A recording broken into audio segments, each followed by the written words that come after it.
Hi, this is Natalie Lander, voice of Kinsey, Tara Branford, Stargirl, and many others. You are listening to a W2Mnet podcast.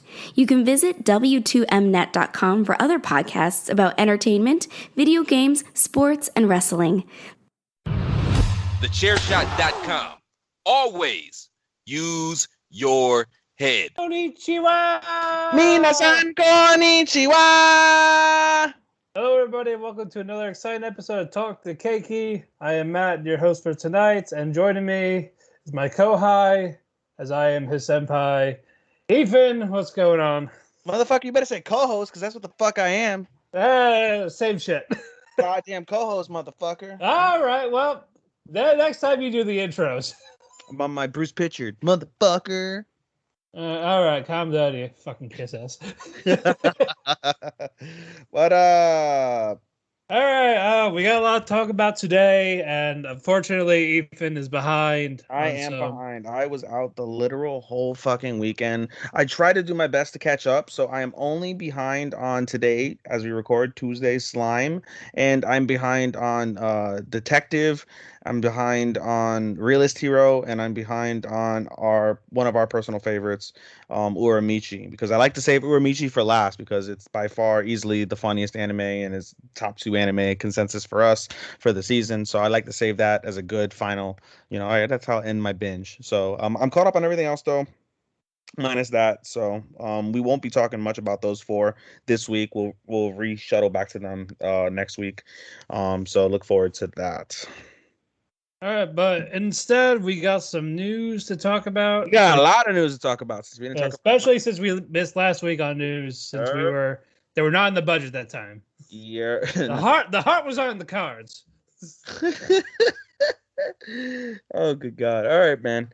What do you want to start with? The big news, the small news? Let's start with some small ones. Kadokawa announced an English simulpub for manga and light novels. This was announced during the virtual Crunchyroll Expo that took place on Saturday. So, yeah. Also, announcing Saturday at the virtual expo for Crunchyroll was a bunch of new anime. I'm forgetting the titles right now, and I don't have the article in front of me, unfortunately. But there were a couple decent pieces that are supposed to come out in 2022. I believe they're Crunchyroll exclusives as well. And I don't know whether they're made by the Crunchyroll team themselves, but in any case, it looks very, very good regardless. Very entertaining, very visually stunning. So I'm very much looking forward to reading more about that and maybe delving into those in the calendar year 2022. Yep, definitely a lot of good stuff for that. For the single pub, they should be coming out soon. They have some couple of light novels like Higehiro. That's gonna be a part of it, so you get to read some of these for the light novels, since those are usually hard to translate. Actually, I found some of the stuff for the expo, the list. Did you? The projects, yeah. Oh, cool. We got Skeleton Knight in Another World. Yes, that was one of the ones I saw that was amazing. These are all light novel adaptations, so that The Strongest Sage with the Weakest Crest.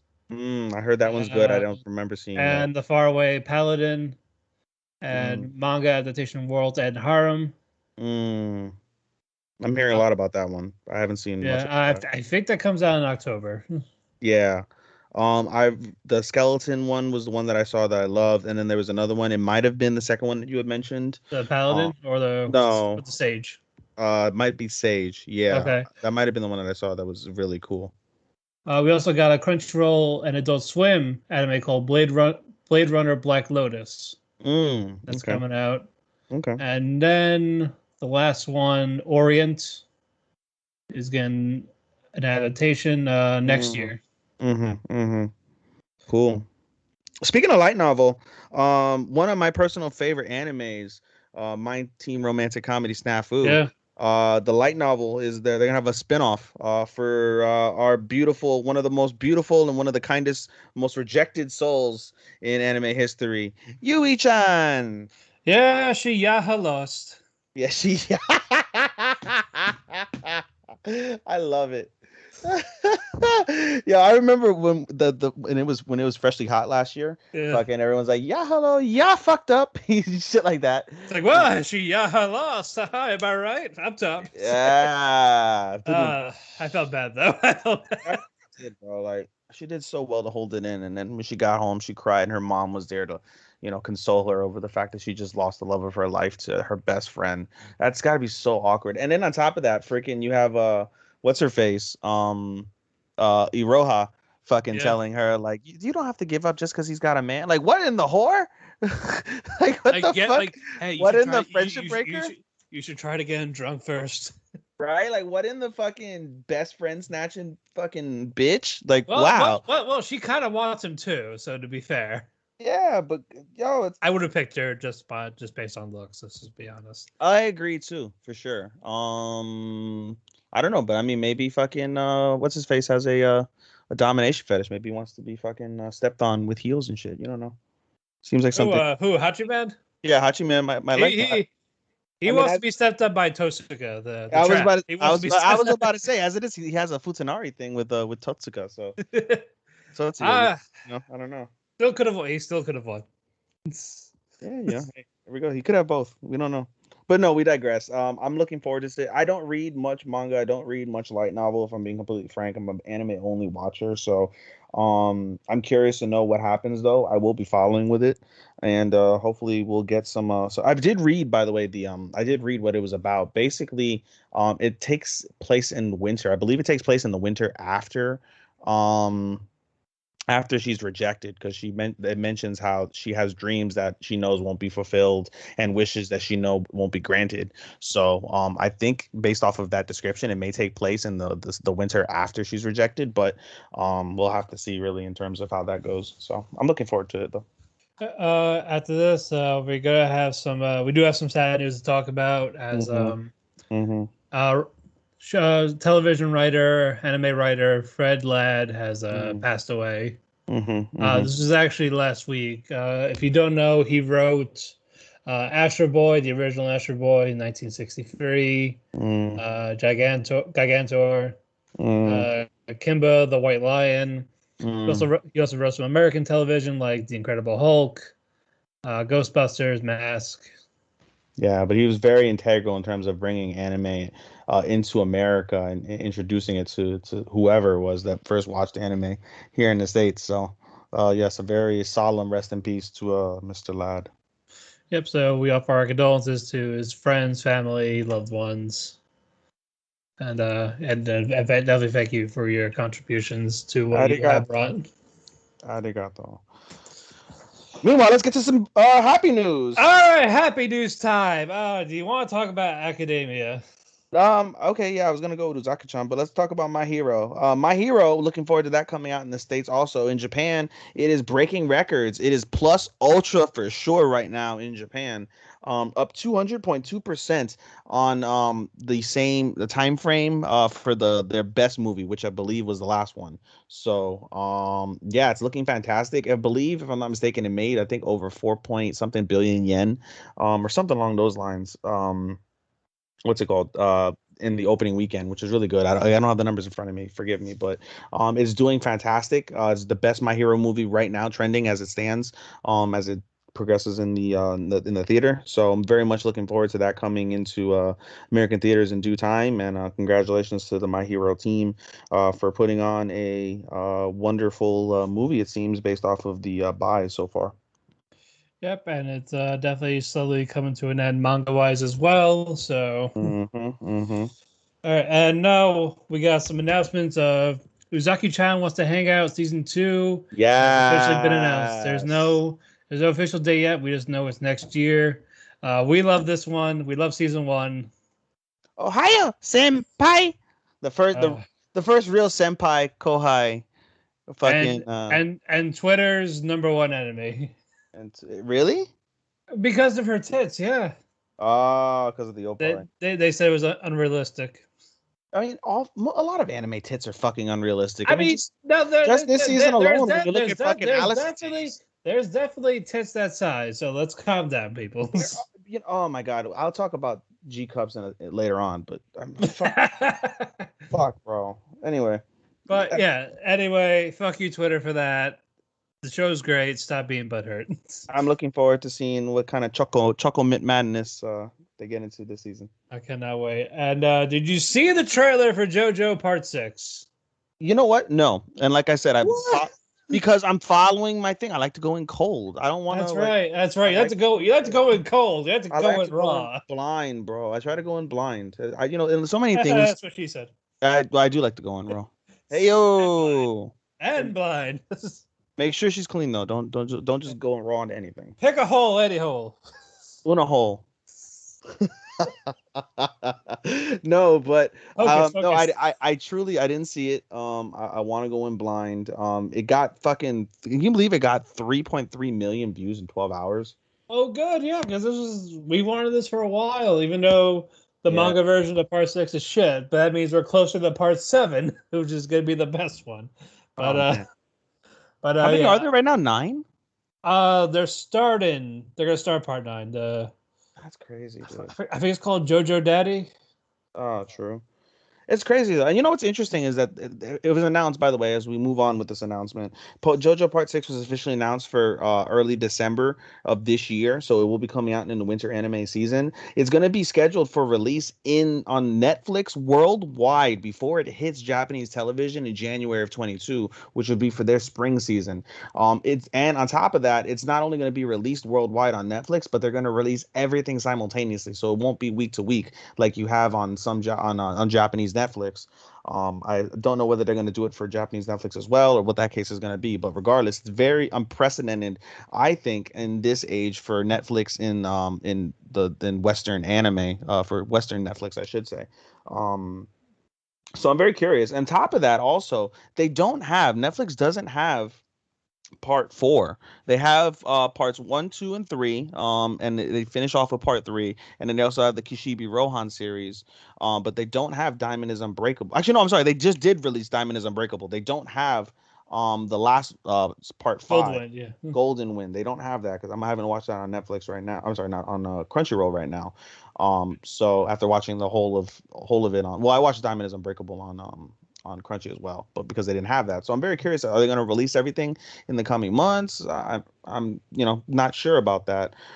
Speaking of Netflix, while I'm on the topic of Netflix, by the way, Eden Zero is coming out in the next couple weeks, I believe. And as of this past Monday, Shaman King is now officially on Western Netflix. So if you want to check out Shaman King, which I hear is very good, according to the Japanese audience, since they've had it now for several months, that should be something that we should try and check out, Matt. I'll think about it. Yeah, we'll think about it. I just want to because I'm watching Fruits Basket finally, so yeah, I don't want to interrupt. So I rather watch that. Fair enough, indeed.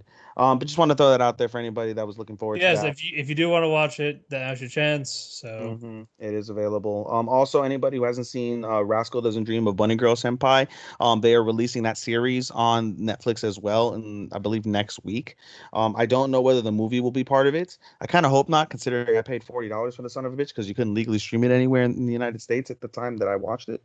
But no, if you want to watch a really fantastic slice of life anime that has to do with teens and some of the things that they go through on a daily basis, and it has a phenomenal story that's well written, it would be one of the ones I would recommend. I guess we can go with you want to go with a slice of life recommendation right now, since I just recommended that this week? Well, we did one recently, so I'll pick a different one later.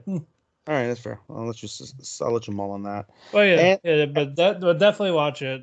Yes. I still need to. So indeed. And then finally, Matt, the biggest news that in a while we knew it was coming. And we knew it was coming, and it is now official. Funimation has bought Crunchyroll for $1.6, I think, billion. $1 billion. Oh man, that's like hell. Even I know Paramount Plus gave South Park $1 billion recently too. Paramount Plus bought what? Gave South Park like $1 billion. Oh yeah, I heard about that. Like 6 more seasons and 14 movies. Why? Fucking why? I mean, I love South Park, but anyway, we're not talking about American shit right now. We're talking about Yeah. Funimation and Crunchyroll. Yeah, I mean, it was subject to antitrust, which is kind of laughable given the state of some things that are antitrust that should be applicable, but we digress from that as well. At the end of the day, this is going to be either really fantastic or really bad Yeah. for freaking, what's it called? For subscribers, as it is Xbox, by the way. Xbox Game Pass, for those who have Xbox, if you have Xbox Game Pass, you can get Crunchyroll for free for 3 months. And I did read an article that PlayStation, since they're now owned by Sony and Funimation, is considering maybe doing the same thing for their for Crunchyroll on their side as well. So we'll see how that goes. I'm very curious in terms of the interfaces. There are positives and negatives with the interfaces. From what I see, Funimation's interface is very consistent throughout whatever streaming media device that you use. Crunchy's is a bit different. It's more unilateral across them now, with the exception of Apple TV, which uses a different interface. I have a bunch of things, so I watch them on Google, on what's called Google TV, not Google TV, Chromecast. Well, I use Chromecast. I use Fire Stick. I use my Apple TV, and I've also used the Roku, and they're all mostly the same with the exception of that Apple TV. So I'm very curious to see how they integrate that. A lot of negativity towards the way that Crunchyroll breaks down their seasons, where instead of having like season one English, season one French, season one Yeah, Spanish, it's really it's hard like to navigate. season two, season one, season nine, like what the fuck? Like, Yeah, and especially if the name is way too long, you can't tell if it's the right one you're looking for in terms of the what language you want. exactly, and that's kind of a fucking annoying. But anyway, regardless, it's something to look forward to. A lot of people, and we notice that a lot in our group as well, where people choose one or the other, and most people choose Crunchy because of the fact that the animes are more hyped, they're more popular. As far as I'm concerned lately, though, Funimation has had some of the best animes of all these seasons recently going forward. I'm very curious to see if Crunchyroll is going to be simulcasting Demon Slayer. From their previous announcement, there's been no mention of Demon Slayer being on Crunchy. It's only on Funimation so far. Yeah, Very curious to see. I think it's a Funimation exclusive this time around. Fantastic. I love it. All right, I believe that is it for the news. Let's take our first commercial break because that was pretty fucking long. All right, we're gonna go with when we come back. We'll talk about the continuations from the previous season, and then we'll go from there. Hi, Mochinon. Promotional consideration paid for by the following. Hey folks, PC Tony here. Thanks to our new partnership with Angry Lemonade, you can save 10% on physical products and digital commissions using the promo code ChairShot. Head to angrylemonade.net to check out their amazing catalog of products and services. Use the promo code ChairShot to save 10%. That's angrylemonade.net. All right, we're back, everyone. Mm-hmm. All right, thankfully these you did catch up on, so. Yeah, I mean, honestly, these probably would have been less important than the ones we were watching together, but it is what it is. That's why we're doing them first, but. I mean, we always do them first, but in any case, this is not. But anyway, there was no new My Hero Academia this week. I think next week they come back to do the Olympics. Oh, by the way, also, since we're on that topic, Remake is one of those that's also going to be behind now. It's going to be taking a week break, so we won't get another one for another, I believe, 10 days. So next Saturday, going for not this upcoming Saturday as we record, but the following Saturday will be the next episode of that. I believe there's another anime as well, I think, unless I might be mistaken, one or the other. We'll double check later. Indeed. Which one should we talk about first? I don't know. Tokyo? Or Eternity? Well, something that just dawned on me. Wait, we aren't doing the ones that we're not doing the seasonal ones that we watched ourselves first and knock those out? Because we should do the last season's continuations first, and then we do that. Really? We've always done it backwards. No. Yeah, you keep having it backwards, but we do the continuations first, and then we go into summer. Oh God! All right. I guess. Well, Sean, you can cut that little blip out. I guess. My bad. I'm sure you'll listen to that.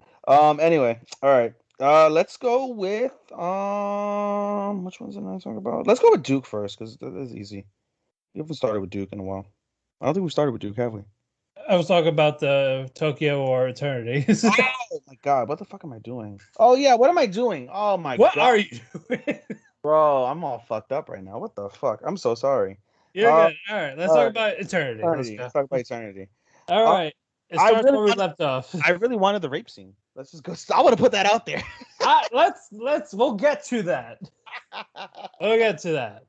All right, go ahead. Anyway, starts where we left off. Hayase poisoned Fushi to knock him out. It's like, oh yeah, I'm here. He was a lost puppy to me. I've been looking for him for like 6 years now. I wish PR was out so she could kill her. Oh yeah. There's like, oh bullshit type of thing.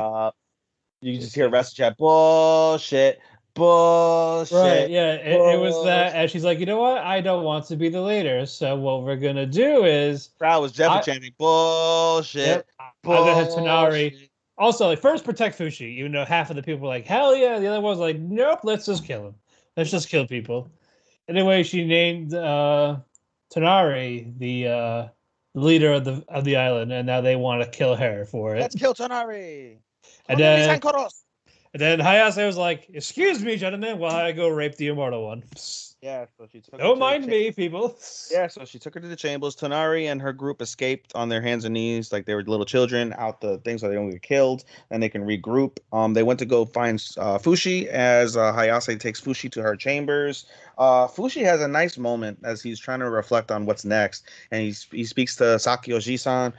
He speaks to everyone that's alive, yeah. Everyone that's alive, basically. He spoke to what's her face? Reen. No, not Reen. Yeah, Reen. Oh, not Hina. Yeah. Reen, and then Gramps. Yeah, and then somebody else. I forget. Fushi's Was it brother? Yeah, Fushi's brother. That's right. No, Gugu's brother. Sorry, Gugu's brother. Yeah, Gugu's brother.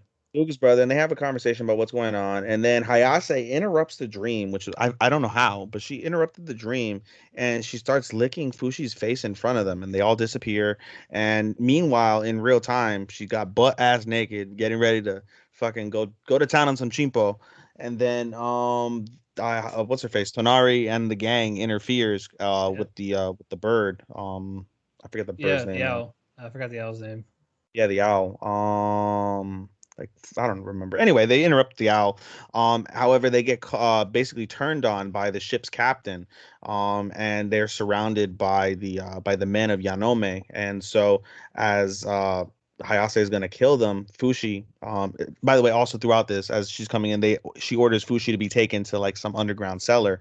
However, he very daftly basically turns his body into a husk and turns himself into the naked mole rat. And fucking they take away the husk and he crawls basically behind Hayase and pulls out a sword and says, I'll fucking kill you. You're gonna listen to what I said. And she basically holds her hostage, and he negotiates that. Listen, I know you want to fuck me. I'll let you fuck me, but let these and, he said it nicely. I'm being like let them leave the island. Let them leave the island. And get Pure-on, and I'll let you fuck me and do what you want. And so she's like, okay. So of course she's a cunt, and she fucking poisons them and throws them on the ship, knocks out Pure-on with a karate chop to the neck, and basically poisons Fushi again. And poisons Fushi again and throws him into like a bottomless pit. I don't know why the fuck she would do that, but she did. And then what's it called? As they load them onto the ship, Tonari decides at the last moment to I'm gonna go write her Fushi. own chapter. Yeah, I'm gonna save Fushi. And so she basically has the attendant for the ship lower her down in a lifeboat, and she rows her ass back over to the island, and that's where the episode ends.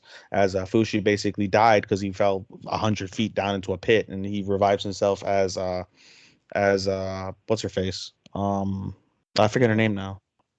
Starts with a P. Parana. Yeah, Parana, yeah. Parana. Yeah, so very good as a whole. Like I said, I wanted the rape scene because, why not? Reverse rape isn't something that you see too often. It's a double standard, but fuck it, I wanted to see it. Why not? But yeah, definitely another good episode. Now we're excited where it starts to get intense. Next episode, it looks like. There's only 3 more episodes, dude. When you think about it, there's only 20 more episodes. So there's only 18, 19, 20. So we're down to the final 3 weeks, guys. This is definitely the last arc. So is this the last arc of the manga or the last arc of the season? Of the season. Okay, I was gonna say there's got to be more, right? No, there's definitely more. Yeah, I think Tonari dies, and I don't know. I feel like Fushi deserves a woman, but every woman that he basically encounters dies. So I don't know. Yeah, well, I mean, yeah, he's got Hayase, but fucking that's bro. Should probably fucking stick a spear in his ass because like, oh, I know this. I know you won't die. This must feel good, huh? Oh no, he died. He died. Now he gets a spear to shoot himself. And shove it up Hayase's ass. Yeah, exactly. But yeah, she might like it from him. She might like But it. anyway, definitely a good one. Excited for the next one. And now we got Tokyo Revengers. We start with more of what happened with why Mikey killed what's that guy's name? Katsutora Yeah, so you find out he did because Baji gets died killed in front of him. by Kazutora. Yeah, man, and it's all So done by Kisaki. basically, Mikey was gonna be fine. This to get Baji back, and then Kazutora was like psych, and that's what made Mikey start to lose.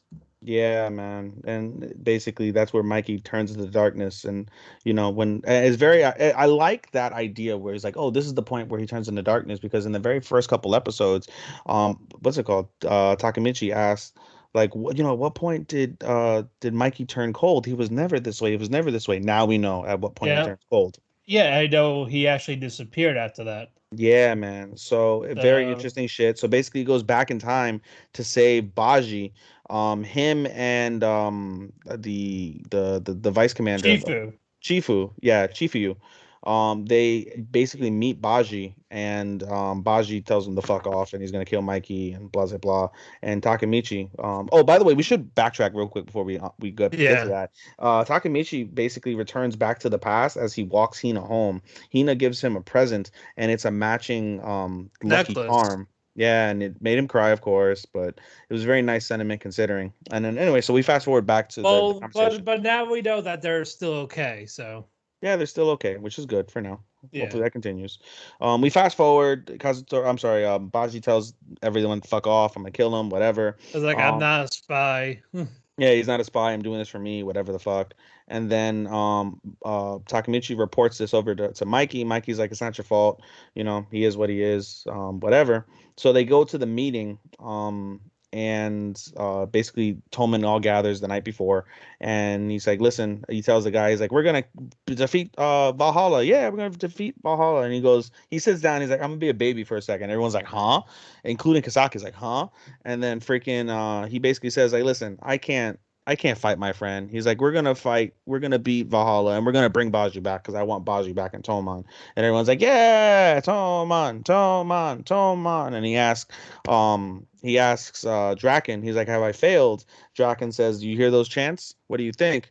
And he smiles. Meanwhile, Kisaki also, he's in shock. He's like, "This is what I wanted." He says this to himself. He's like, "This is what I wanted." So, very interesting to know what his plan is as we go along. The episode ends basically with them At the meeting ground. yeah, at the meeting ground, basically. It's like a junkyard, basically. And so they're at the junkyard. They're supposed to be a head of a gang that's supposed to officiate this. And Kazutora, they try to go over the rules of the fight. And Kazutora beats the shit out the guy. And he's like, "Fuck these rules. We came to fucking kill you all." And then the fight starts, and that's where the show ends. So next week, we're going to get the bloodbath. Yeah, so we're definitely gonna see how they're gonna try to change this one. Mm-hmm. Mm-hmm. So definitely look forward to it. It's gonna be a good one. Mm-hmm. Mm-hmm. uh, all right. Now, should we get to the ones we're both watching separate? Indeed. The one where I fucked up on earlier. And I thought we were going to do that first. All right. You go first. All right, let's just run down what I've seen. Tsukimichi, another funny episode. We're starting to get a little bit of drama, as Shion is now missing in action after what's his face? Goddamn, Makoto. After Makoto accepts the job with the rare items, and the episode ends with the guy who he basically is doing the job for telling him, "Listen, like, this isn't right, you're fucking up, leave." And he's like, "Huh?" And that's where the episode ends, with Shion gone. So some mystery there. Scarlet Nexus is getting really good. The story's getting a little bit deeper, a little more confusing, but a little deeper as well. We basically see sides. We see things from what's her face, from Kasane's view, in terms of the events that happen. she returns back, and she basically is found from Yuito. She talks to Yuito 50 years in the future. He explained what happens. She returns to present time. The events are unfolding exactly as he's saying, and she gets blamed for Yuito's father's murder. And we see basically how these events unfold, and the story again is getting really deep, more layered. So it's actually turning pretty good. Action's always the action. So it's getting better, which is good. I'm very happy that Scarlet Nexus is getting better. By the way, that was for Scarlet Nexus, I think, if I didn't mention that already. Million Lives standing. I'm standing on Million Lives. Season 2 was also pretty good. The episode was named Dick Throb. That was pretty funny. And basically, the reason why it was named Dick Throb is because of the fact that the two girls that are virgins, that are like, you know, the master magicians or whatever the fuck they are, singers, and they happen to be magicians. That's the only word they know how to say in ogre is Dick Throb. Uh, uh, so they yell it to basically get the attention of the ogres, and what's his face, Yotsuya kills the ogres, but he also kills basically the next princess, the next queen of the ogres, and he feels disgusted with himself because throughout this episode he realizes, you know, as he gets complimented by the dude that's there, he's like, I don't ever compliment anybody. I hate people. Like it's harder for a long time, and he feels kind of bad. He's starting to feel a little bit bad at the fact that he hates people. So he has this like self-realization, and he realizes he's like, I don't want to kill these monsters. He's like, these monsters have nothing to do with them. I hate people like me, but I have to do this for the sake of humanity. And he wrestles with that throughout that episode after he kills the child and the father ogre, which is really pretty good. And at the end of that episode, basically their life force is being sucked away by a dragon and a magician at the top of a volcano as the island's sinking and the tsunamis keep coming. So that was pretty good. And I haven't seen Slime season 2 yet. This episode, I should say. So we can skip that for now. I'll get back to that next week. This week was supposed to be the beginning of the war, so I'm looking forward to seeing that basically sometime tomorrow, I'd imagine. And then finally, Boruto's episode was pretty good.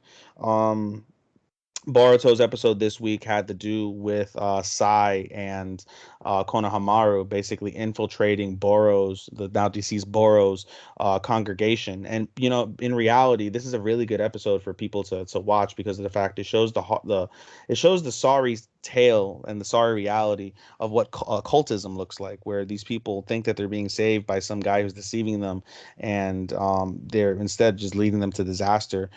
They basically uncover everything that we already knew about Boro, that he was the one that making the diseases and basically killing all these people, and then faking their salvation by giving them the antidote and saying like, I've cured you, come. And he's like, and everyone's like, yes, we worship Boro, and we're gonna be led to the infinite Tsukuyomi because that's the most righteous thing ever. Meanwhile, he's taking some of the most rich people that are there, like rich in terms of like body and stuff, and he's taking them back to Kara so they can do experiments to see if any of them can become vessels.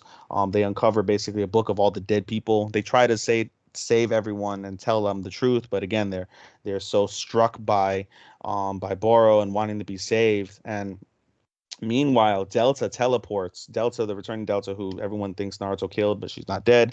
She teleports basically to that location, destroys the teleportation device, and then basically destroys the temple, killing a lot of the congregationers there, the parishioners, I should say.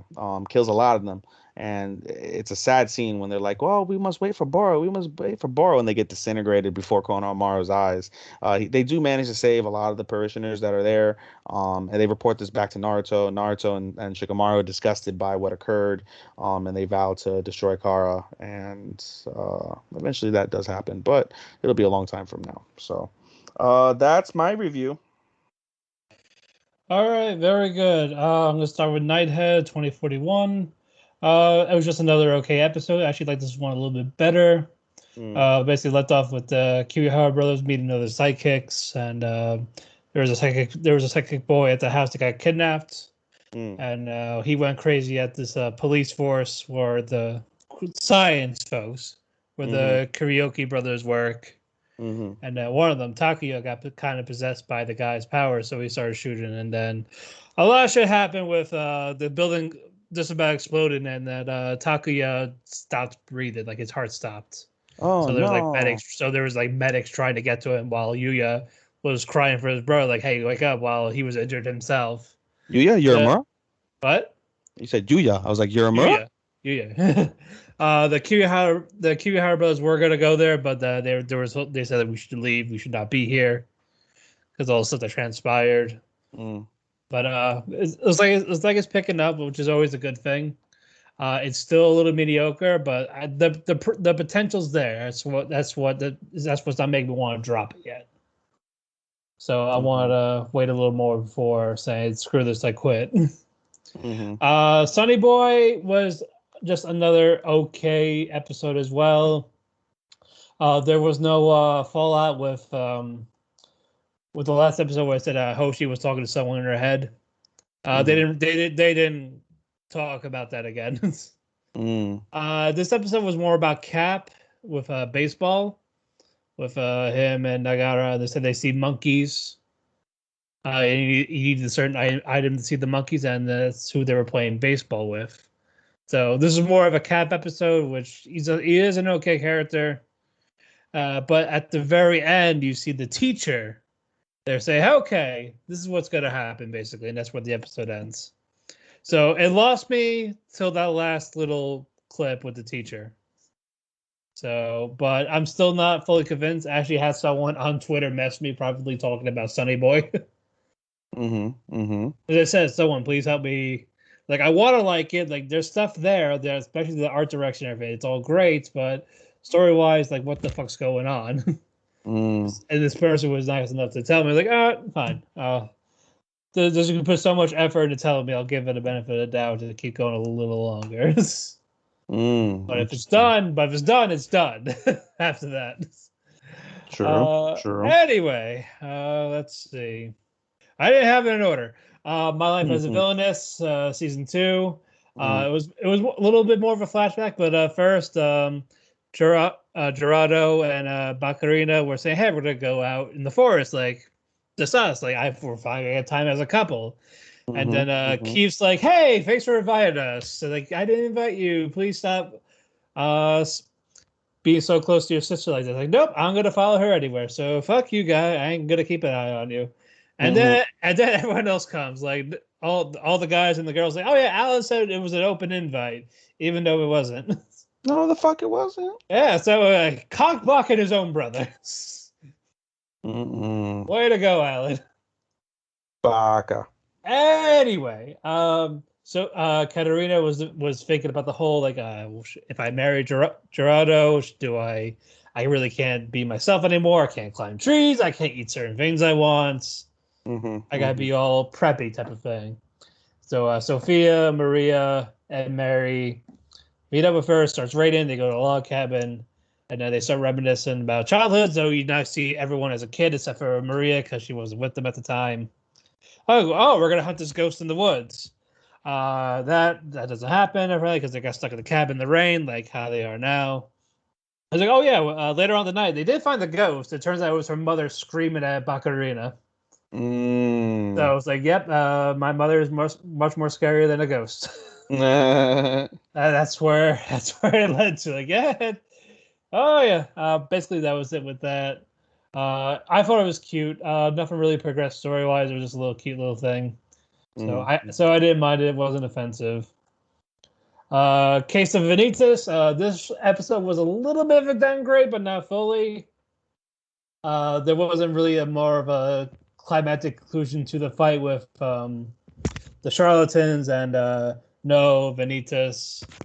Like the charlatan retreated and I forgot the guy's name. The lord of the place was like, "Hey, what the fuck you all doing here?" Basically.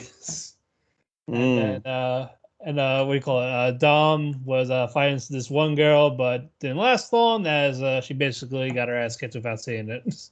Like she was like tied upside down, like, nope, get me out of here, but didn't happen. Basically that, what you call it, No was recovering, Vanitas was recovering. They meet up on top of the clock tower. No said to Vanitas, I respect everything you're doing, but just be aware that I do not like you. Do not like you as a person or anything like that.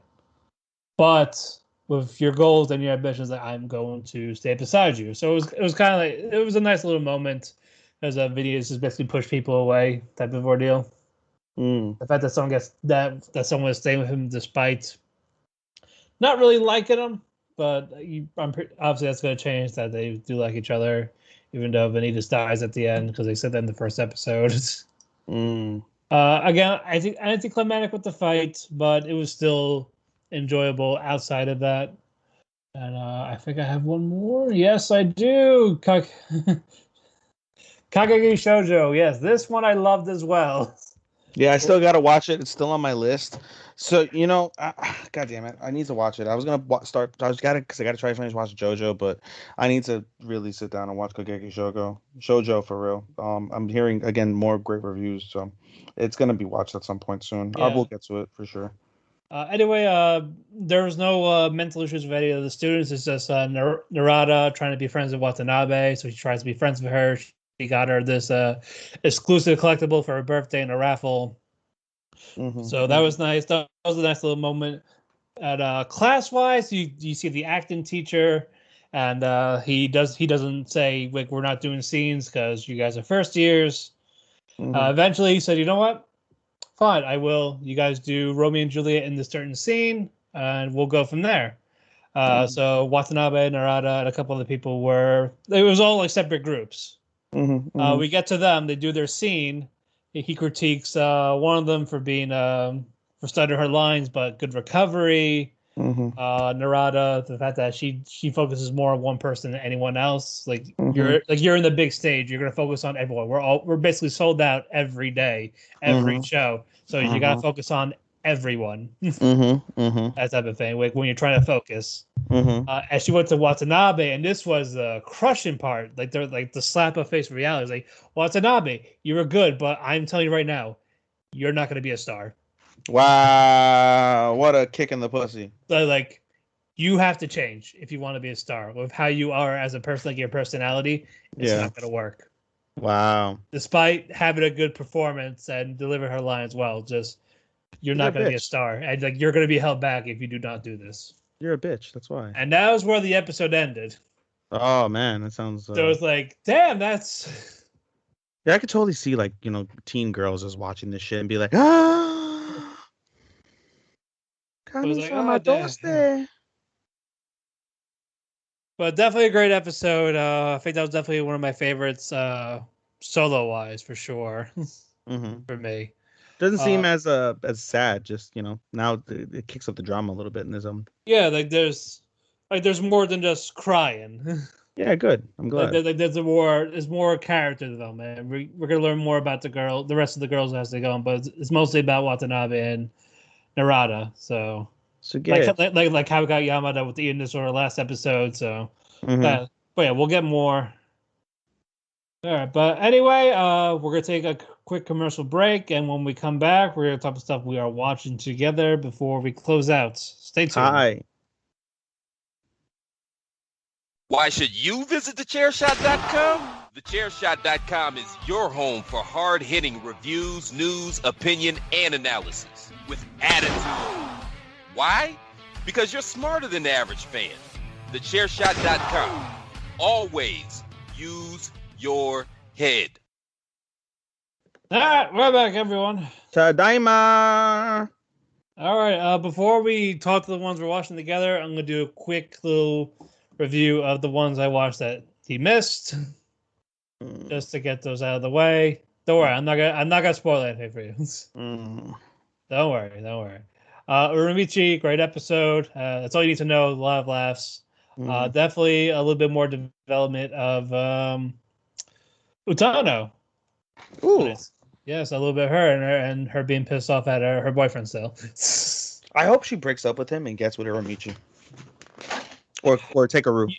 Yeah, I was say I think Takeru would be more ideal. Singer Onisan's in the bedroom. Hey. Yeah. Hey. Anyway, Realist Hero. It was just an okay episode. It was just more recap of what happened, and then you see what the people were arguing about. I'm not gonna say for Ethan's sake. Okay. But is it decent? Is it decent? I think it's good enough. For them at least, like it's a relatable, reasonable thing for people to argue about. Something tells me when I was looking at that, I was like, oh, they're going to end up in the King's Court. Well, fair enough. That's all I'll say. But not decent episode. I think around near the end is where it picked up. Mm-hmm. Because like you want to know what this certain person said to the king. Do I want to know? No, I'm good. I'm not telling you, but I'm saying. Oh, okay. And then detective's already dead. Half of it was basically the rest of the fight. Mm-hmm. And then Sista got injured, so she's kind of like in a crushed wheelchair type thing. Kimihiko met this little girl in the box, and there turned out to be a case. And Sista got mad at him because he thought he just took this random this little lolly home, and she called him a lot of comments like, "That was the last time you're not gonna see me in an apron anymore." Like, haha. Yeah, I saw that. Did I post that as the? I think I posted it as a picture. Yeah.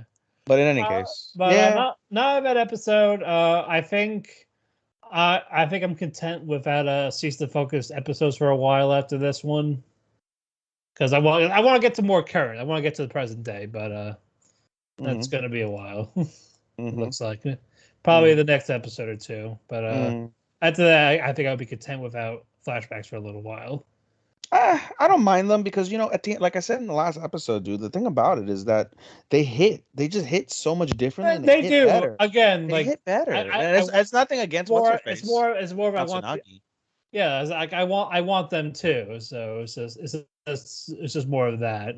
I mean, I hope this is going to be like a long running series so we can understand. Like, there's no way they can conclude this, I guess, concisely, given how large. Yeah, given how large the universe. Well, unless there's a season 2, so that's what I'm saying. I hope there is, and so if there is, I don't mind the flashbacks here and there because I mean, eventually the flashbacks are going to fucking end, and then it's just going to be going into, into the future, the current events, because they still have to basically continuously investigate Spess. Because as far as we're aware of, as far as we know, basically after Siesta died and Kimmy stopped being a detective, the inspection at the Spess kind of died, even though Spess probably still wants to kill fucking Kimmy, as we can tell based off of the interactions with him, Natsunagi, and old girl from the idol girl. Right. So it's intriguing though. I like it with the possibilities. I think that's it with that you missed. I missed something. Yeah, other than slime, no, we're good. Those are only 4. All right. Okay, let's go with Duke of Death and Is Made. We'll start with that. Hi. What you doing? All right. Cute in the beginning with when Bochan and Alice were cleaning his old room. The observatory. Observatory covered in vines, plants. So he uses his touching abilities to basically make it disintegrate, to make it go away quicker. So it's like, it's convenient. Save money on a weed whacker. And car insurance by switching the guy. Yeah, well, that's it. Yeah. I wonder if that's a read-in. That would be a great read-in. But yeah, we don't have that. We haven't made it big time. Please listen to us. Make us big time so we can give you more ads in real time. Yes, I can promote Grammarly so I can poke fun at Ian. Hey, Ethan, your grammar sucks, and I am ferocious. Your spelling's atrocious. Grammarly.com. Oh my god. Stephen Pinu. Call Stephen Pinu. Stephen Pinu. No, yeah. Anyway, Bochan makes a little flower crown for Alice as they clean it up. Yeah, that was very cute. I appreciated that. I love their chemistry. They're so fucking cute, dude. It's so good. And anyway, the second half of the episode is you're skipping over the fact that Viola got scolded a little bit for being out so much. That's right. It's like, are you seeing your brother? No, they didn't say that, but basically she's like, where I think she knows though. Probably. I'm sure she has a hint, but she's like, I'm visiting a friend. She's like, well, you must endear yourself and not be, basically told her not to go out so much. And she's like, hi. And so, and I'm like you alluded to, she probably has an idea she's gonna go see the brother that her fucking mother disowned. But other than that, I thought that was a very interesting development considering. Yeah, we'll see if they touch up on that next episode. I'd imagine so. But yeah, Cap and Zane meet Bochan and Alice. I was like, okay, we're going into the witch's world. You have to wear these cloaks so you don't smell of human. And eventually they go there, and it's like it's a simple, like they were saying, like it's a serious meeting. But turns out, by the way, also in that scene, Rob, what's it called? Rob kind of had a look on his face in an introspective way. I'm curious to know Rob is thinking as Probably as just developments are concerned. happening. Yeah, maybe. I'm curious, how Rob's curiosity and perception and maybe doubt or Yeah. anger, whatever he's feeling. I would like to know, his thoughts on that. Maybe they'll come out in some moment between him Yeah. and Bochan. But anyway, Yeah. Hopefully for that. Anyway, the witches meeting turned out to be simple, like, oh, who's gonna check up on this? Who's gonna make this? All right, being adjourned. Go away now. yeah, And basically. then and she's like, basically, first before that, they're like, the Bochan and Alice are Zane and Cap's kids, and then Zane's like, you can call me daddy. It's Yeah, I saw that. like, That was hey, calm down, Zane, calm down. But Alice meets that the main witch. What was her name? Dalith, I think, or Dolph, yeah. something like Oh yeah, I knew it was you guys the whole time. But yeah, cool. What's up? Why are you here? What do you need?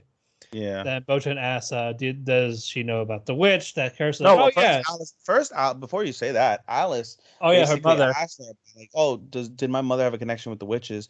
And Dalith was like saying, "No, I don't know. I was only a distant acquaintance." And then she mentioned to Bochan, she's Yeah, like, "And you, I've known you since you were a little kid, and I've known about your curse." And she's like, "Oh," Bochan's like, "Oh, you know who I am?" And she goes, "Yeah." She's like, "That witch was basically a phenom. Like she was a wonder witch that could do shit that no witch could do." And so they said she's dead now, which is oh, the oh the, yeah, the big oh yeah. By the way, I hated the bitch. yeah, I hate that bitch, and she's dead because of her fucking wicked abilities. So, and Bolshan's like, "What? You mean when she dies, it doesn't go away?" And they're like, "That's not an ordinary spell, And Yeah. so it was very And sad. anyway, don't come here or ask me again. Yeah, and it fucking blew her cover, light the fucking robe on fire, Yep. and all the witches are like, Ningen? Ningen? Which means Yeah. in Japanese. Ningen? And they had the fucking run. And as they're running, one of the witches, the fucking hot witch, the etchy witch, there was an etchy witch that was there and basically Right. her blonde panties. Etchy witch pulls out a whole fucking Venus flytrap basically out of nowhere and fucking says, "Oh, I'm gonna make you dinner." And so fucking she grabs the Venus flytrap grabs Alice, and before it drags her away, Bochan grabs the vine and fucking is like, "No, you don't, bitch. Alice, let's go." Yeah. And fucking with his touch, of course, because it's a living thing, kills the fucking. Which, by the way, I thought. By the way, backtrack real quick. I thought it was interesting that he can touch the other witches and they don't die. You Yeah. notice he touched the eye, he touched another like living thing's head. They're all living things, and none of them died. But he touched the fly trap, and the fly trap died. In any case, I think the witches are different there. I think in that realm. yeah, perhaps, man, that's true. Uh, So Anyway, then Cap and Zane yeah, help them escape. It's like, are you really gonna be with these guys? And like, yeah, bye. and so they escape and back into the room, and they laugh. And what's it called? Basically, they said that what's it called? Bochan's like, "We want to be friends with you guys," and they're like, "All right, well, next time we come over, we'll be friends." And then they leave, and then Bochan and Alice are very happy, and they start being playful with each other. Meanwhile, Rob's behind the corner saying, "I can't walk in on them now." Anyway, that was also I very was like, they were having a moment. I don't want to interfere. yeah. He didn't want cock block, unlike fucking Dragon Maid or wwhatever you watch. Anyway, let's go with girlfriend next. I'm getting more and more upset with this fucking anime, dude. Like this is the anime this season that's getting lower points as it goes along. Because it's just, dude, oh my fucking Well, god. I'm not a big fan of Rika. Oh my god. Rika is horrible. Rika is a fucking stalker. She's creepy. Like, bitch, just because you got G cup titties don't mean shit. Like, you're a fucking creep. And then fucking this guy, goddamn Naoya, is a moron, and he's a creep himself. Like, dude, like, what the fuck, bro? And I get the whole principle of the episode was to basically say, like, I don't know, like they wanted to make the father sympathetic because he's a single father, but he's strict, and she should be with Rika considering, but it was a shit show. This whole fucking episode to me was a shit show. I didn't like the episode what the fuck soever. I didn't really enjoy any part of it. Honestly, didn't enjoy any part of it, and that's a shame because I mean I don't hate the anime, but like this anime to me, I already knew like after like the first like 4 episodes, I was like, this probably won't ever exceed a 3. After this episode, I was like, yo, I want to put the shit at like a 2.5. This shit fucking Right. Again, I personally didn't mind as much. Again, as I said, Rika is not my favorite of the bunch. If it was just Nagi Sasaki and Shino, I would have been perfectly okay with it. We haven't even really seen Shino, her cute ass. Yeah. We haven't really seen Sheena. Hopefully, she'll come up pretty soon. But long story short, in regards to the review, guys, basically, they try to devise a plan for her to get her out of the fucking apartment or out of the home, out of the backyard. So while she goes to up the street to use the bathroom at the convenience store, they call a pawn shop and they freaking and they Pawn have shop. them, They pawn her stuff. yeah, they pawn her stuff and they have them take it away. They give them a little payment, and as this is happening, basically, um, Rika has a fight with her father. Her father's a single father, wondering where she's been, why is she coming home, and they have like this huge ass argument between him, Naoya, and Rika, about Naoya being a piece of shit because he's a two timer, but she likes him, blah blah blah blah. And then her father finds out that she's a Me Tuber. Coincidentally, has the fucking website open, like this is you, which you're showing your titties. Oh my god! And manages to get her, takes her phone, grabs the account, like I'm gonna delete your account. And Naoya's stupid ass was like, do you know how hard it is for somebody to get 50,000 followers at her age, even though she's fucking and Sakaguchi's like, what are you doing? What are you doing? We got this bitch. Like, yo, let's go in the house and I could fucking sucky some pee. And no, fucking he saves basically Rika's channel, which was very nice, but now Rika actually is in love with him now, which was not what the fuck he wanted from the get-go. Yeah, so they're not like, oh, you're fucking dead once they walk away. Just know this. You're fucking dead. Yeah, dude. Like, it was a shit show, dude. I was not happy with this episode. Yeah, So I'm not gonna drop this anime, but like I don't really like this anime anymore. It's just like I said, once we get to Shino, we'll be fine. I hope, because I had high expectations because the principle of it was hilarious. The first couple episodes were hilarious, but it's just been getting more and more fucking cringy, dude. Like, and I don't like cringe. Like I shit all over girlfriend for being uber cringy. Like I don't like fucking. Or not girlfriend. I'm sorry.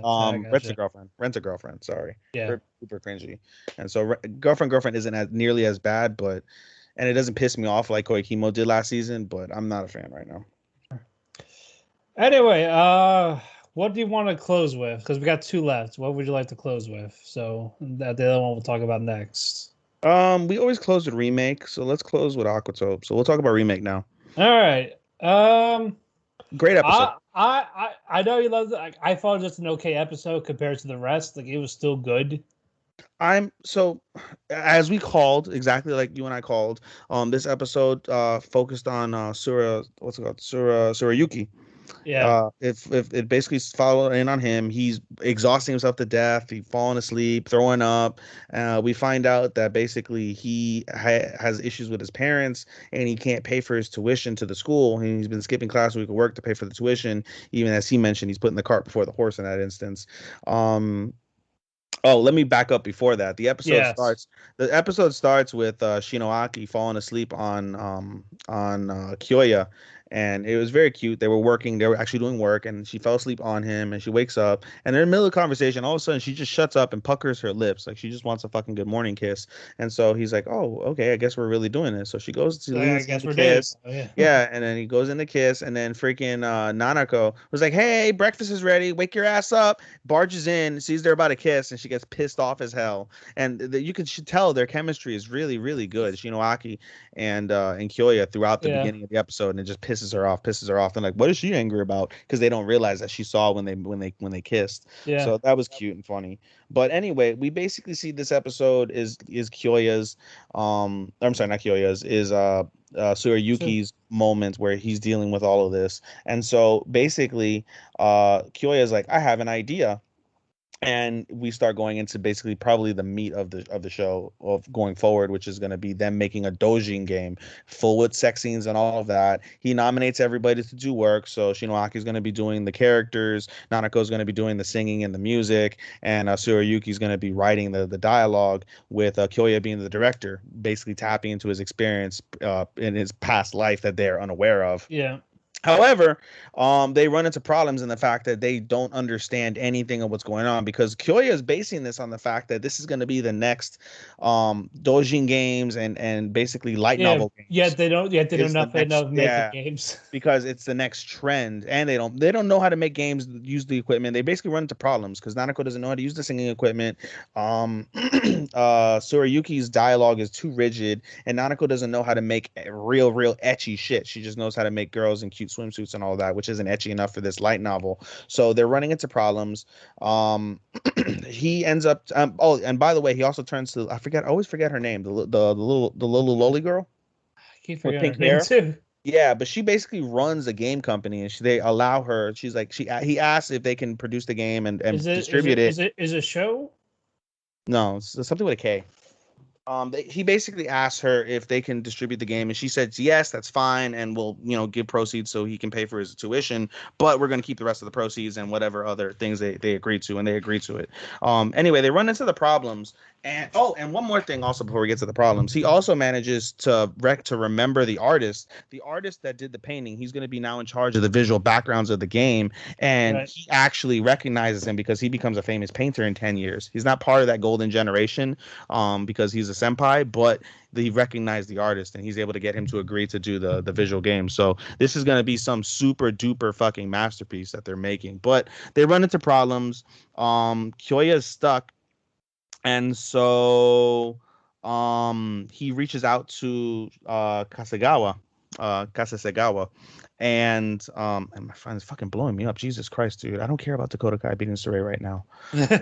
Anyway, which is also fucked up, but I understand that logic. In any case, like, we digress. Basically turns to him. She gives him advice on how to proceed with everything because she's really smart herself. And at the end, as he's walking away, and you can tell Kasegawa has feelings for Kyoya,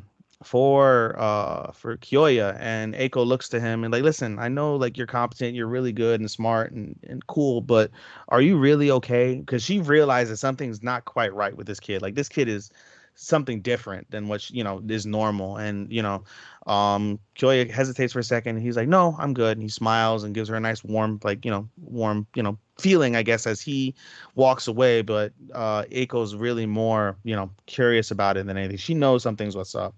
In any case, they keep working on the movie, or I'm sorry, on the Dojin game, and the episode ends with a girl who's been stalking the different people throughout the episode, visiting, and Tsurayuki knows immediately who it is, and he's like, listen, I gotta go for the day. And they're like, what do you mean? As he's walking out the door, there she is. We find out it's this girl, I forget her name right now, but Is it Eureka?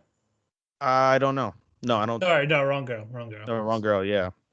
And we find out she's Tsurayuki's fiance, even though he calls her Ni, which means Nissan, which means older sister or younger sister. Yeah, and that's where the episode ends, where they're like, huh? Nani? So I agree, it wasn't the best episode, but it was still a really good episode as a whole. Pieces are starting to fall into place. Right. They're pulling more of the golden generation. Like, dude, this is honestly, I feel like this is gonna blow up, like, in a good way, and then kind of like shit the bed in a bad way. Like, Kyoya's doing everything wonderfully at this point, and it's gonna end up, I think, wonderful, but it's gonna end wonderful before it ends wonderful. It's gonna be, something's gonna just fucking, he's gonna I feel like I think something reality or something, dude. I'm so scared. I think something's gonna ruin the game. Something's going to ruin the game, or something's going to ruin the relationship with Shinoaki. Something's going to ruin one of the golden generation, and it's going to be the new mission to fix that so he doesn't fuck it up, or he's going to replace someone from that golden generation. I don't know. Or he's going to fuck Kasegawa up. I don't know, but fuck, man. Again, these thoughts and these ideas, they run through my head because Remake is such a unique and wonderful story. So I agree with you. It's not the best episode. It wasn't as wonderful as episode 5 or some of the other subsequent episodes, but but still, it still wasn't bad by any means. No, great developments, and now we have meat for like a little mini arc within the series. So yeah. Sure. All right, we're gonna close it off with Aquatope. This was a very nice episode. I haven't seen Uramichi yet, but I want to bank and say that this might be the episode of the week. What, Aquatope? Aquatope, yeah, because I liked the episode a little bit more than I liked Remakes this week, if I'm being frank. But yeah, basically, we have Fuka seeing her mom at the aquarium, and now she's not yelling or anything. She's talking to the staff, mostly the grandfather OG. Yeah, and thanks him for allowing her to stay, but she's taking her home. Yeah. And this freaks fucking Kukuru out, and basically she's like, "Go, leave." Yeah, she's like, you don't want to go, right? Yeah, then go ahead and run away. We'll find out. Fuka ends up inside of Udon-chan's restaurant. They talk it out. Udon-chan makes lunch, and Fuka meets. While that's happening, Kukuru takes the mother to the Yeah, house, and meets up gets her shit faced. Oba. Yeah, they plum wine. Let's go. Obasan's plum wine, and she gets fucked up and she takes a nap. And so while they're there, Fuka at the restaurant, Fuka meets Udon's mother, who we now, as we've known already previously, but now she knows is the fortune teller from episode 1. They try to hook her up with a job, and they do in a different city. On the way over there, she's like, "Can I have a moment?" And she goes before she goes to that other city. She walks the beach because she thinks it's gonna be her last time. She meets the kids, and she realizes after they have a discussion that she's affecting the kids over there because they've remembered stuff she said at the touch pool, and it touches her, but she knows she can't stick around, so she goes in there. And as she's doing that, but one thing we did skip is as Kukuru worried Fuka at the beginning when she found out that Fuka's mom wants to take her home. Fuka noticed that very first fish that we see in episode 1, the shy fish that's in the corner, is sick and forgets she didn't get a chance to tell Kukuru. Kukuru discovered it on her own, isolated the fish, and she goes back to the aquarium to talk about the fish with Kukuru, and they're like, "What are you doing?" Da da da. Oh, and as they're walking away, she has to turn around, which would have pissed me off, but they're very nice to Fuka, so that is what it is. But they turn around, they look at the fish. Fish is dead. And she's like, I want to take care of the fish. I want to, give it its last rites, whatever the fuck you want to do with that, and whatever. Flush it in the toilet. Yeah, flush. That's what I'm thinking. But they do all the cleaning and all of that. And Fuka's mom is there. She returns. She's feeling all right. She returns, and they have a moment. And Fuka basically says, like, listen, I don't know why I chose the aquarium, but I want to stay here and help Kukuru's dream. That verbiage lights Kukuru up, and she grabs her hand and holds her hand in a very Yuri moment, but it was very nice. But they hold hands, and they're like, listen, I want to stay here. And Fuka's mom, realizing the importance of the aquarium and realizing the beauty of the aquarium herself after she's walked it and she's gotten a couple explanations from them and seeing how hard Fuka's working, she says, all right, you can stay here for the summer and you'll return for school in September. And she's like, yeah, everyone's happy, whatever. But there's a couple, I guess, points in the episode that really stick out in terms of the emotional aspect. The first one is as they're celebrating, I guess, them being there. She ends up staying the night. Fuka's mom spends the night, and there's a focus point between Kukuru's grandmother, who's pouring them all plum wine, and a focal point in the background of Kukuru's mother, who's now passed away. And so there's a focal point, I guess, in regards to the love of a mother, and all of that. So it made me emotional when I saw that briefly. I was like, wow, that was a powerful statement without saying much. And then the other thing, as she was having that plum wine, she mentioned that Fuka's been doing it all on her own for so long, and she wants, basically wants the best for her mother. And at first, when you first get the idea of like seeing her mother there, like, oh man, this bitch, and she's gonna be a bitch, and she wasn't a bitch. She was very misunderstood. Like she not misunderstood, but she was misinformed. She was a concerned mother. She didn't know where her daughter was. A concerned mother who didn't know she was, and she was misinformed about the circumstances. And she turned out to be really nice. And her and Fuka spend a nice moment in the cottage. As they go to bed and they fall asleep, they share a nice moment between mother and daughter, and that was a nice end to the anime. She wakes up, basically Fuka wakes up the next morning, her mother's gone, and she returns back to the to work, and excuse me, and there's an after credit scene basically where they mentioned how like we have to look ahead, we can only take things one day at a time, and it inspires inspires Kukuru going forward. And so curious to see what happens next. Another great episode. Animation still style like always. And, I'm also very curious of what they're gonna do with freaking with what's it called, with the thing they keep feeding the fish to the shrine, saying we leave it in your hands or whatever thing they say, and there's always like a little like sea creature human thing eating the fish head. I'm curious. I wonder if we're gonna get something about that. Yeah, who by the way is also still wearing, I think, Fuka's hat. Yeah. So I'm curious to know how that. I mean, I'm sure at this point you can put two and two together that he has some sort of connection with the aquarium or with the ocean and the people in the house. Yeah, so there's something mysterious going on, like mystical. I mean, we have a long way to go because this is this is our 24 episode anime. One of the this one, and I believe Vanitas is 24 episodes this season, correct? It is. Yeah, so those are the two anime that are 24 episodes of the season. So you'll get more of those as we go into fall. But in any case, they have a long way to go to basically reenact this part. So I'm very curious to see how that'll go in time. Anyway, I think that's it for our summer stuff. Yeah. Any thoughts? I guess. Any final thoughts? Like I said, I loved the whole encounter with Fuka and her mother. I love how everything went down to make it like a generic. Why'd you do this? I'm taking it home right now. Blah, blah, blah, blah, blah, type of thing. Like Yeah, an angry yeah, mother. yeah. So that was a nice change of pace. She's cute, by the way, too. She's very pretty. Yes, and then Kukuru. I said Kukuru apparently thick, but she's just Mm, wearing pants. Cuckoo top. Yeah, oh no, she's definitely top. Cuckoo top. Yuri shit. Uh, No, but yeah, soon, to me, soon. Aquatope was definitely the episode of the week for me. Since I haven't seen Uramichi, so Right. I'll give it that. I mean, there was a lot of good stuff as far as I'm concerned. Million Lives, when you talk about self reflection and realizing, how shitty you can be as a human being and realizing that fact.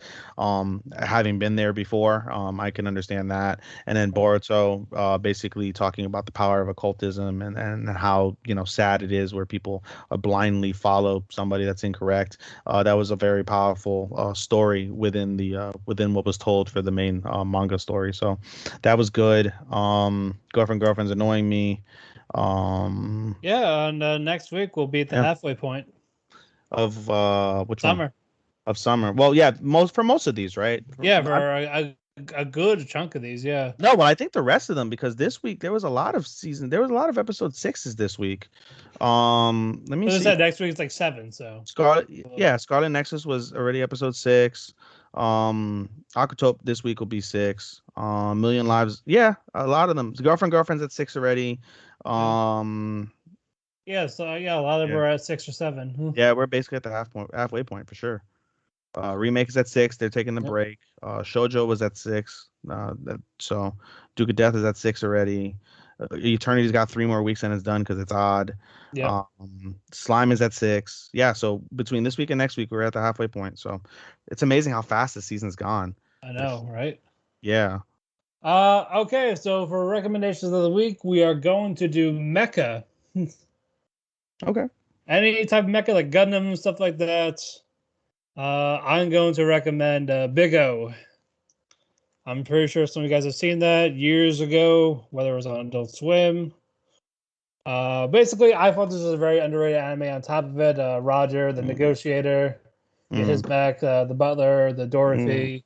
Find out more about Roger's past, more or less. But again, a lot of good character development. The mech fights were a lot of fun.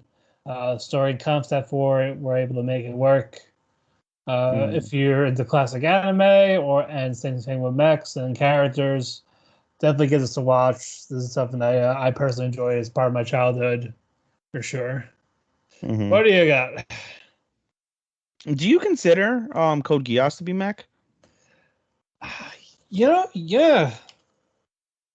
Do you consider 86? No, you didn't see 86, right? Yeah, I did. Yeah, you can. Yeah, 86. And yeah, Code Geass counts also. I mean, so if you want pure mech, I'm gonna say Gurren Lagann. Well, let's say like there's something that just has them for the. Yeah, I was gonna say if you want pure mech, I would recommend Gurren Lagann. I'm not much a mech person, honestly, if I'm being frank. It's one of my. They're hit or miss. It's just more. Yeah, I watched Back Arrow. It's like long as the story is good and there's mechs to help improve. But if you want to see something more updated in terms of mech that has beautiful like animation with a shitty story, you can watch Back Arrow. If you want to watch something with not so crisp animation but a really good story, you can watch Gurren Lagann. If you want something with partial mech and amazing story, you can either watch 86 or you can watch Code Geass. I'd recommend Code Geass, much more powerful. But 86, it's more up to date. It just came out last season. Matthew and I rave about it. So yeah, I'll give you several choices. Out of the 4, Code Geass is probably my best because it's at the top shelf, top tier anime. So yeah, Code Geass is great. All right, we had a quickie here with our cake. We were force feeding the cake. We were eating it quickly, and now we are overstuffed in the cake. You could follow me on Twitter at DamienPhoenix12. You can check out my stuff on the Chair Shot, where I write about Japanese wrestling.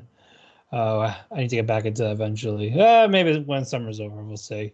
But but I had more fun talking about all these certain stuff than writing at this point, but we'll find out. Anyway, we want to thank W2M Network we want to thank Sean for being our editor, and thank you for having us on your channel. And we also want to thank Chairshot Radio for having us on there for the entertainment category of the podcast. You can find us on Spotify, Amazon, Apple, iHeartRadio if you don't have a subscription, various other platforms, and even. Yeah, you can catch me on Twitter at SHOSTOPPA24. That's Showstopper24. You can catch me on Instagram on my podcast Instagram, podcast.senpai, or you can catch me on my anime only Instagram at IAI_anime24. Shout out to my other podcast hosts. Shout out to Andy with MMA for Marks. You can catch me on YouTube. By the way, let me backtrack real quick. If you go into any of my bios, you'll see a link tree. Inside the link tree, you'll find all my links to social medias and my other podcasts. Like I said, MMA for Marks with my boy Andy. You can find us on Netflix where we talk about MMA and latest MMA news and fights. And a shout out to my boy B Ronan with the Orlando Tragic podcast.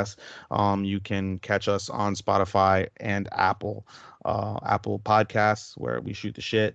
Both of them are NSFW, so please don't listen around your kids or your wife unless you don't give a fuck or you want to get a divorce, one or the other, or you want your kids to turn out like shit. It doesn't matter to me, not my problem. Please just give us a listen anyway.